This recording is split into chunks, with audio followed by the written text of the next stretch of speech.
भगवान राम जब विवाह करने गए थे तो जब द्वार पूजा का समय आया तो किस समय हुआ था? गोधूलि बेला।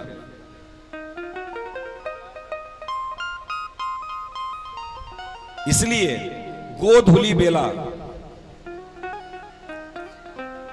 में ही क्यों हुआ, उसके पीछे भी कारण है। क्योंकि गोधूलि बेला संध्या काल में होता है और संध्या काल में दिन और रात्रि का मिलन काल है।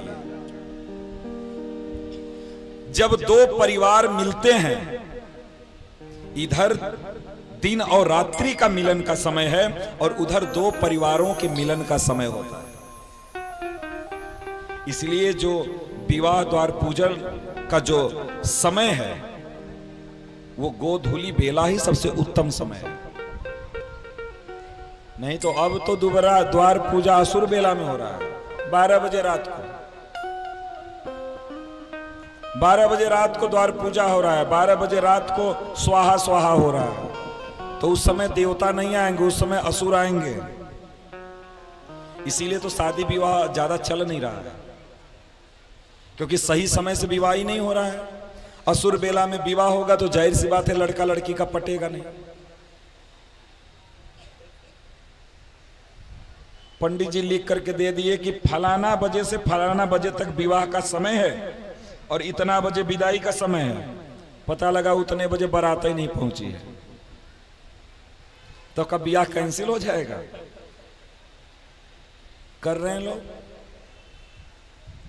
अपने मन से, जैसा मन करे वैसा कर रहे हैं।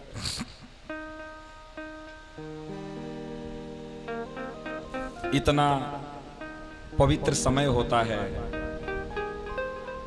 जिसको आप कहते हैं शुभ मुहूर्त होता है, विवाह की बेला आती है। और उस समय में तो सच तो यही बात है कि देवता तो एक को नहीं दिखाते, बराती में कुल असुर ही दिखाते हैं, है कि नहीं? दारू पी के देवता थोड़ी आते हैं। देवता दारू पी के आते हैं, असुर आते हैं। और आजकल बारातों में देवता कहां जाते हैं? जाते ही नहीं देवता। जिसको देखो एक बोतल लगाए के पहुंचा है, अब जूता मोजा टाइट करके। हाँ बताइए, बारात मालिक भी बढ़िया तगड़ा व्यवस्था किया है। कैसे आज लोग विवाह कर रहे हैं, नाम कर रहे हैं बस। विवाह क्या कर रहे हैं? नाम कर रहे हैं बस। हम तो कहते हैं कि जब विवाह का कार्ड छपवाओ तो उसमें जितना मोटे अक्षर में लड़का का बाप और लड़का लड़की का नाम लिखा जाता है, उतना मोटा अक्षर में कार्ड पे लिखवाई दो कि दारू पी करके कृपया बारात में ना आए, नहीं तो यहां लट्ठ से स्वागत होगी।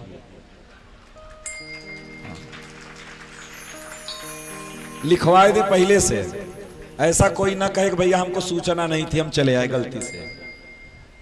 भले 10 ही लोगों को जाओ लेकर के बारात, लेकिन ये जरूर लिखवा दे एक बार।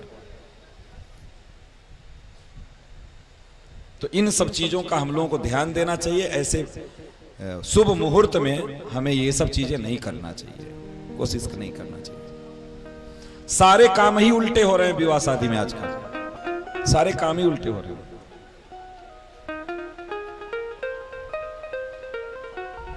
दारू पी करके जाना, 12 बजे रात को विवाह होना,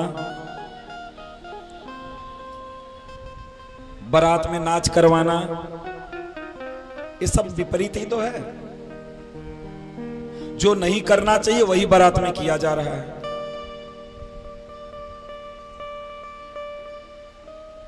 तो कैसे विवाह चलेगा? नहीं चल पाएगा ना। और रात को तो विवाह करना ही नहीं चाहिए, दिन में विवाह करो। तो बोले का हम मुसलमान हैं? ये कौन कह दिया आप लोगों को कि मुसलमान ही दिन में शादी करते, हिंदू नहीं कर सकता? और हम तो कहेंगे अगर वास्तव में बेटा पैदा किए हो और बेटी पैदा किए हो तो एक दिन शाम को दुबारा लगो, रात भर उसके यहाँ जम करके खाओ और दूसरे दिन में विवाह करो। अगर शाम को विदाई हो सके तो करवाओ, नहीं तीसरे दिन सुबेरे करवाओ। और जब बेटा बेटी पैदा ही किए तो खर्चा करो, और नहीं तो आदमी इतना कंजूस हो गया है कि पहले से कार्ड में नाम डाल देता फलाना लान से शादी है, और सबको पता है, बारात मालिक भी जानता है कि हमको कहने की जरूरत नहीं पड़ेगा, लान मालिक ही बहन बेटियों को निकाल के भगाने लगा, चलो चलो चलो टाइम हो गया। तो बहन बेटियां कहेंगी भैया जब अब यहां से क्या घर जाए, अब चलो विवाह हो ही गया, चलो अपने घर चले।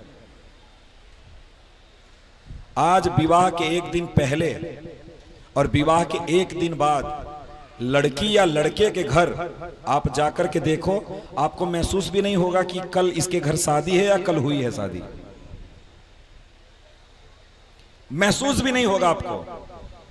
और नहीं तो वो समय था कि विवाह पड़ जाता तो एक महीना पहले लोगों को पता हो जाता था, लगता है इस घर में शादी है क्या, और महीनों बाद तक उस घर से खुशबू आती रहती थी कि हाँ इस घर में विवाह हुआ है।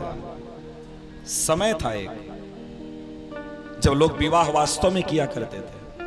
अब तो नाटक कर रहे हैं, बस नाटक कर रहे हैं बस। इसीलिए तो लान वाले खूब कमा रहे हैं, है कि नहीं। जब गांव की शादियां लान में होने लगी तो और क्या कहा जाए। पहले लोग घर में आंगन बनवाते थे, इसीलिए तो अब 1 BHK 2 BHK बनवाने लगे। अब कहां घर में आंगन है। कहते थे आंगन बनवाओ, और अपनी बेटी नहीं है तो किसी अन्य की बेटी ला करके अपने घर के आंगन में विवाह करके घर का आंगन पवित्र करो।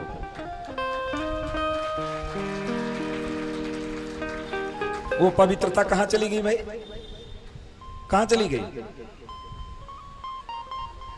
कन्यादान, ध्यान सुनना, अगर आपके घर में बेटी है तो चाहे छोटा ही घर हो, कन्यादान अपने घर में करना।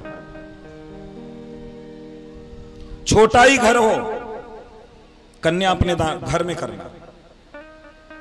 बेटी हमारी, पैसा हमारा, खाना पीना खर्चा हमारा, दहेज दक्षिणा हमारा, और दूसरे का घर पवित्र कर रहे हैं हम जाकर, दूसरे का जमीन। बताओ पागल लोग कैसे कैसे लोग करते हैं। छोटा ही घर हो लेकिन अपने घर में बेटी का विवाह अपने घर में करो।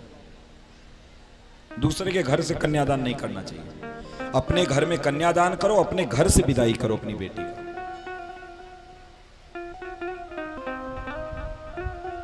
तो वो समय था जब विवाह हुआ करता था। तो गोधूली बेला काल में द्वार पूजन करवाओ, दूसरे दिन विवाह करवाओ, और तीसरे दिन सुबेरे विदाई करवाओ। इतनी व्यवस्था करो एकदम चकाचक। और बारात में उसी को ले जाओ जिसके पास टाइम हो, 2 रात और 1 दिन। नहीं बारात ही मत ले जाओ, हम तो कहेंगे क्या फायदा है। बाराती तो ले जा रहे हैं, बैंड बाजा बज रहा है, केवल फूफा मम्मा नाच रहे हैं, बाराती नहीं कोई।